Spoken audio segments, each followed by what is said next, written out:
అఊదు బిల్లాహి మినష్ షైతానిర్ రజీమ్. నేను శపించబడిన బహిష్కరించబడిన శైతాన్ నుండి రక్షణ పొందటానికి అల్లాహ్ శరణు వేడుకుంటున్నాను.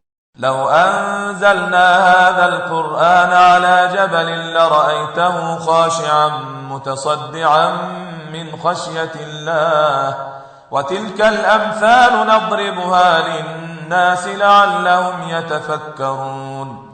ఒకవేళ మేము ఈ ఖురానును ఏ పర్వతం పైనైనా అవతరింపజేసి ఉంటే అల్లాహ్ భయం వల్ల అది అణిగి బ్రద్దలైపోవటాన్ని నీవు చూసి ఉంటావు.